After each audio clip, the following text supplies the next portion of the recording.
ಅಂತಹ ಒಂದು ಒಳ್ಳೆಯ ಮನಸ್ಸಿನಿಂದ ಒಳ್ಳೆಯ ಒಂದು ಕಾಯಕಕ್ಕೆ ಇಸ್ಮಾಯಿಲ್ ಶಾಫಿ ಅವರು ತೊಡಗಿದ್ದಾರೆ ಅಂತಂದ್ರೆ ನಮಗೆಲ್ಲ ಖುಷಿ ಕೊಡುವಂಥದ್ದು. ಯಾಕಂದ್ರೆ ಯಾವನೇ ಒಬ್ಬ ವ್ಯಕ್ತಿ ಒಳ್ಳೆಯ ಕೆಲಸವನ್ನು ಮಾಡಿದ್ರೆ ಮೊದಲು ಸಂತೋಷ ಪಡುವವರು ಜನ್ಮ ಕೊಟ್ಟಂತಹ ತಂದೆ ತಾಯಿಗಳಂತೆ, ಎರಡನೇವರು ಯಾರು ಅಂತಂದ್ರೆ ವಿದ್ಯೆ ಕೊಟ್ಟಂತಹ ಅಧ್ಯಾಪಕರು. ಆದ ಕಾರಣ ಇಂದು ನಮ್ಮ ಶಿಷ್ಯರು ಒಂದು ಒಳ್ಳೆಯ ಕೆಲಸವನ್ನು ಮಾಡ್ತಾ ಇದ್ದಾರೆ ಅಂತಾದ್ರೆ ಅದು ನಮಗೆ ಬಹಳ ಖುಷಿ ಕೊಡ್ತಕ್ಕಂತಹ, ಸಂತೋಷ ಕೊಡ್ತಕ್ಕಂಥ ವಿಚಾರ.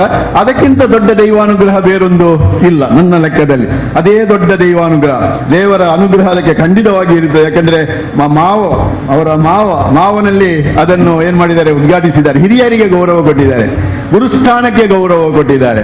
ಎಲ್ಲ ಧರ್ಮಗುರು, ಇಲ್ಲಿ ಧರ್ಮದ ಗುರುಗಳಿಗೆ ಇಲ್ಲಿ ಗೌರವ ಕೊಟ್ಟಿದ್ದಾರೆ. ಗುರು ಹಿರಿಯರನ್ನೆಲ್ಲ ಸೇರಿಸಿಕೊಂಡು ಇಲ್ಲಿ ಈ ಕಾರ್ಯಕ್ರಮವನ್ನು ಒಳ್ಳೆಯ ರೀತಿಯಲ್ಲಿ ಅವರು ಮಾಡ್ತಾ ಇದ್ದಾರೆ.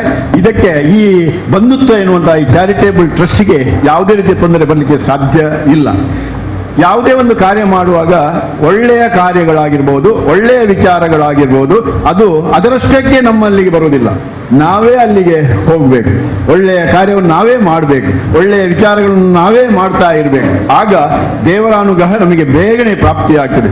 ಅಂತಹ ಒಂದು ಒಳ್ಳೆಯ ಕಾರ್ಯವನ್ನು ಇಸ್ಮಾಯಿಲ್ ಶಾಫಿ ಅವರು ಮಾಡಿದ್ದಾರೆ. ಮಾಡಿದ್ದರಿಂದಾಗಿ ಯಾರು ಜನ್ಮ ಅವರಿಗೆ ಕೊಟ್ಟಿದ್ದಾರ ಅವರಿಗೆ ಅವರೊಂದು ಗೌರವವನ್ನು ಸಲ್ಲಿಸಿದಂತಾಗಿದೆ. ಮಾತ್ರ ಅಲ್ಲದೆ ಯಾವ ಸಂಸ್ಥೆಯಲ್ಲಿ ಅವರು ವಿದ್ಯಾಭ್ಯಾಸವನ್ನು ಪಡೆದಿದ್ದಾರ ಆ ವಿದ್ಯೆಗೆ ಕೊಟ್ಟಂತಹ ಗೌರವವಾಗಿದೆ. ಎಲ್ಲಿ ಅವರು ಆ ಒಂದು ಈ ಒಳ್ಳೆಯ ಕೆಲಸವನ್ನು ಮಾಡಿ ಆ ಗುರುಸ್ಥಾನಕ್ಕೆ ಅವರು ಏನು ಗೌರವವನ್ನು ಕೊಟ್ಟಿದ್ದಾರೆ. ಆದ ಕಾರಣ ಇದರಲ್ಲಿ ಯಾವುದೇ ಸಂಶಯವಿಲ್ಲ. ಬಂಧುತ್ವ ಚಾರಿಟೇಬಲ್ ಟ್ರಸ್ಟ್ ಮುಂದಿನ ದಿನಗಳಲ್ಲಿ ಅದು ಒಳ್ಳೆಯ ರೀತಿಯಲ್ಲಿ ಅಭಿವೃದ್ಧಿಯನ್ನು ಹೊಂದಿ ಬಲಿಷ್ಠ ಒಂದು ಆರ್ಥಿಕವಾಗಿಯೂ ಕೂಡ ಅದು ಸದೃಢವಾಗಿ ಗಟ್ಟಿಯಾಗಿ ಇನ್ನೊಬ್ಬರಿಗೆ ಸಹಾಯ ಸಹಕಾರವನ್ನು ಮಾಡತಕ್ಕಂತಹ ಒಂದು ಒಳ್ಳೆಯ ಸಂಸ್ಥೆಯಾಗಿ ಅದು ಖಂಡಿತವಾಗಿ ಬೆಳಗುತ್ತದೆ.